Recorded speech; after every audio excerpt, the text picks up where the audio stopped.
Hello guys, numele meu este Ciobanu Vadim, eu sunt reprezentant al companiei Caromoto din Chișinău. Înainte de a începe review-ul nostru, nu uitați să deveniți un urmăritor activ al Caromoto pe Instagram și pe YouTube, unde aflați cele mai bune oferte de a procura un automobil din Statele Unite, Canada, Coreea de Sud și Europa.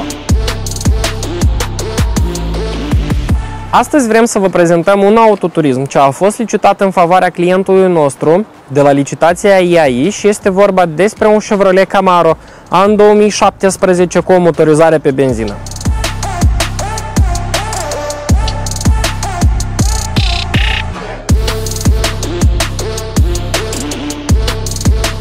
Acest automobil a fost licitat prin intermediul platformei caromoto.com, fiind achiziționat de la licitația IAI, iar ca și specificație avem că acest automobil este run and drive, nu are niciun airbag declanșat, iar istoricul acestuia a fost verificat prin sistemul AutoCheck înainte de a fi procurat. Automobilul a fost licitat în Carolina de Nord, posesorul a știut înainte de a începe licitația care va fi prețul final al automobilului până în Republica Moldova, cu toate taxele incluse și vămuirea acestuia. A fost transportat către portul Savana, ulterior fiind transportat pe cale maritimă către Odessa, după care spre Chișinău.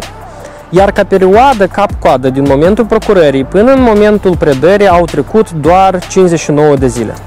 Chevrolet Camaro este un model sport Chevrolet ce concurează cu Ford Mustang pe piața din SUA. Acest automobil are un parcurs de 39.000 de kilometri și vine cu o motorizare 2.0 turbo aspirat, ce oferă 275 cai putere și o senzație de American Muscle Car. Consumul acestui automobil în regim urban este în jur de 10-12 litri pentru 100 de kilometri, dar aici foarte mult depinde și de stilul de a conduce acest automobil.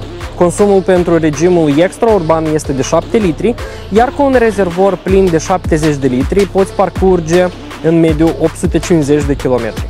Dacă și dumneavoastră sunteți în căutarea unui automobil sau visați la un automobil mai nou, accesați direct platforma caromoto.com, unde aveți acces la peste 400.000 de automobile ce sunt expuse la cele mai mari 5 licitații din Statele Unite, Canada, Coreea de Sud și Europa.